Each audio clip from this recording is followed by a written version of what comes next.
warahmatullahi wabarakatuh. Selamat pagi anak-anakku semua. Pagi ini kita akan melanjutkan materi kita yang kemarin, yaitu masih tentang ikatan kimia. Dimana kalau kemarin kita belajar tentang ikatan ion, maka hari ini kita akan belajar tentang ikatan kovalen. Salam sehat dan tetap semangat untuk semuanya. Oke anak-anakku semua, hari ini kita akan belajar tentang ikatan kovalen. Apa itu ikatan kovalen? Jadi kalau kemarin ikatan ion itu adalah ikatan yang terjadi karena adanya serah terima elektron, di mana yang satu atom melepaskan elektronnya dan satu atom menerima elektronnya. Maka untuk ikatan kovalen kita nanti akan terjadi yang namanya join elektron. Apa itu join elektron? Namanya saja join elektron. Berarti nanti elektron-elektron itu akan bekerja sama atau bersama-sama menjalin ikatan kimia, di mana dalam ikatan kimia ini nanti akan terjadi pemakaian bersama pasangan elektron. Pemakaian bersama pasangan elektron tentu saja akan terjadi jika atom-atom yang akan berikatan itu mereka sama-sama pengen menangkap elektron. Nah, ini terjadi antara dua atom yang sama-sama non-logam. Jadi, ikatan kovalen itu terjadi dari dua atom yang sama-sama non-logam. Seperti yang sudah kita pelajari kemarin pada saat ikatan ion, maka pada ikatan kovalen itu nanti juga dasarnya adalah akan tercapai kestabilan elektron, di mana pada kestabilan elektron, maka elektron-elektron pada atom itu harus memenuhi aturan duplet dan aturan oktet, di mana aturan ini sesuai dengan aturan di golongan gas mulia. Untuk lebih asiknya kita menyelesaikan atau memberikan contoh tentang ikatan kovalen, maka nanti kita akan membuat kotak ajaib, gitu ya. Dimana dalam kotak ajaib ini nanti maka akan dituliskan tentang atom-atom yang akan berikatan kovalen. Dimana dalam atom-atom ini nanti akan akan ada di layar tayang bahwa setiap golongan itu akan memiliki atom-atom yang akan bisa berikatan kovalen. Misalkan di golongan 1 itu ada atom hidrogen, kemudian di golongan 2 itu ada atom berilium, di golongan 3 ada boron, kemudian di golongan 4 ada karbon, di golongan 5 ada fosfor, kemudian di golongan 6 ada oksigen, dan di golongan 7 masih banyak, nanti ada fluor, ada klor, dan seterusnya. Maka ini nanti yang biasanya akan berikatan secara kovalen.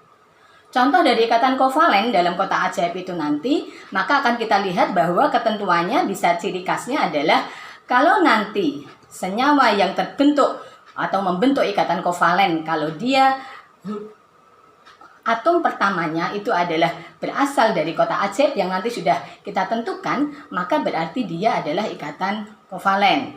Contohnya apa? Misalnya adalah CH4 misalnya. CH4, kita tahu bahwa C berada pada kotak ajaib. Artinya CH4 itu akan terjadi ikatan kovalen. Beda dengan misalkan NaCl. Waktu kita kemarin belajar ikatan ion, Na tidak ada di kotak ajaib, berarti NaCl itu bukan ikatan kovalen, tetapi dia adalah ikatan ion yang sudah Ibu jelaskan pada pertemuan yang kemarin. Oke ya, paham ya kira-kira. Jadi kotak ajaib ini penting sekali untuk dihafalkan sehingga nanti kita tidak salah untuk mengikatkan apakah dia termasuk ikatan kovalen atau ikatan ion begitu.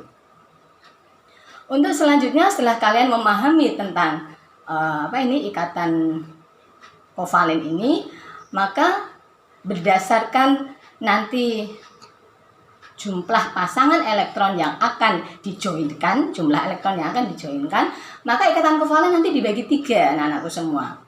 Yaitu yang pertama adalah ikatan kovalen tunggal, kemudian yang kedua ikatan kovalen rangkap 2, dan yang ketiga adalah ikatan kovalen rangkap 3.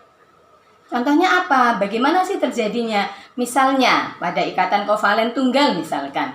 Misalkan kita akan mengikatkan antara H dengan Cl. Baik H maupun Cl itu adalah masuk ya, baik misalkan ikatan tunggal itu misalkan antara H dengan Cl. H kalau kita lihat di kotak ajaib dia berada di golongan 1. Supaya dia stabil maka dia masih butuh 1 karena dia akan duplet aturannya. Sementara Cl berada di golongan 7. Supaya dia stabil maka dia harus 8 elektron. Berarti kurang berapa? Dia kurang 1. Hanya kurang 1, Cl-nya juga kurang 1. Maka elektron yang berasal dari Cl dan elektron yang berasal dari H ini akan berikatan. Jadi nanti elektronnya dipakai secara bersama-sama sehingga kalau ini dipakai secara bersama-sama maka nanti atom H akan stabil, dia berikatan ini dikelilingi oleh 2 elektron, sedangkan Cl juga menjadi stabil karena dia sudah dikelilingi oleh 8 elektron. Elektron yang berasal dari H dan Cl yang diikatkan itu tadi karena cuma 1 pasang maka dinamakan ikatannya adalah ikatan tunggal. Bisa difahami ya? Bagaimana dengan ikatan rangkap 2? Ikatan rangkap 2 misalnya gas oksigen misalkan. Jadi ikatan antara O dengan O. Kita lihat di kotak ajaib. O itu berada di golongan 6. Supaya dia 8 elektron maka dia masih kurang 2. Sehingga nanti oksigen yang pertama kita tulis dia elektronnya 6, kemudian dia kurang 2. Nanti yang 2 diikatkan dengan oksigen yang satunya, dia juga 6 elektron kurang 2, sehingga dia diikatkan. Karena yang diikatkan ini ada 2 pasang elektron, maka di sini akan terjadi ikatannya adalah ikatan rangkap 2.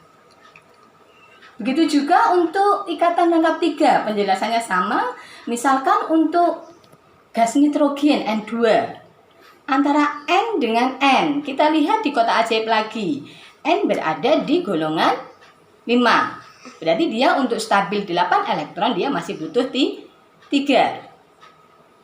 Sehingga nanti yang 3 elektron itu nanti akan diikatkan bersama-sama. Sehingga setelah diikatkan, dia 5 diikatkan ditambah lagi 3 berarti menjadi 8 elektron. Karena ini yang diikatkan ada 3 pasang elektron sehingga dikatakan gas nitrogen memiliki ikatan rangkap 3. Bisa dipahami ya? Terus bagaimana kita menuliskan struktur Lewis di sini? Untuk struktur Lewis maka kita akan menuliskan pusat atomnya di mana? Misalnya, kita ambil contoh CH4 misalkan. Bagaimana cara menuliskan struktur Lewisnya? Maka CH4 yang jumlahnya 1 berarti dinamakan sebagai pusat atomnya. Sehingga C kita letakkan di tengah begitu. Kalau C kita letakkan di tengah, maka hanya berada di sekitarnya C. Jadi hanya ada 4, kita tulis C-nya di tengah, kita lihat di kotak ajaib lagi, ternyata C masuk di golongan 4A.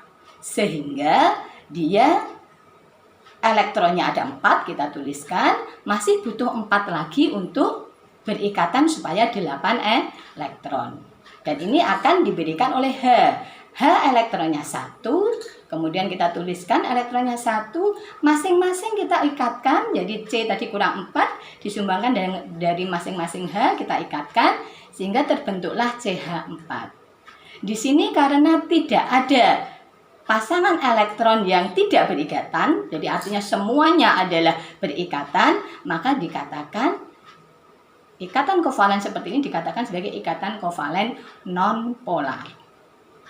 Jadi ada lagi ya istilahnya untuk ikatan kovalen ada non-polar. Artinya semua elektron yang diikatkan adalah berikatan semuanya, tidak ada elektron bebasnya. Contoh yang kedua misalkan PCl3.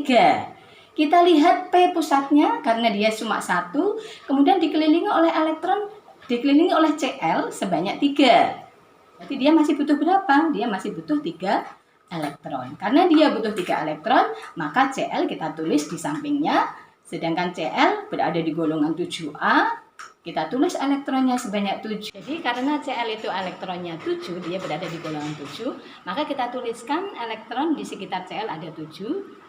Supaya dia stabil, dia kan butuh 1 elektron lagi, sehingga nanti dia akan diikatkan dengan P yang tadi jumlahnya 5, kemudian ada 3 elektron di sekitarnya yang akan diikatkan.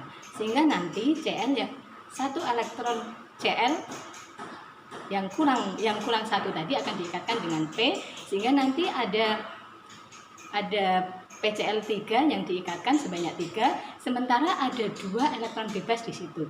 Karena masih ada elektron bebas di sana, maka ikatan kovalen seperti ini dinamakan sebagai ikatan kovalen polar.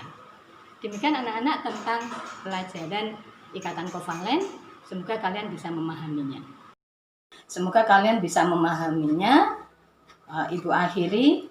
Wassalamualaikum warahmatullahi wabarakatuh. Tetap semangat, salam sehat dan tetap semangat, dan raihlah cita-citamu, mimpimu setinggi langit. Terima kasih, sampai jumpa minggu depan. Kita akan belajar lagi ikatan berikutnya, yaitu ikatan logam. Selamat belajar.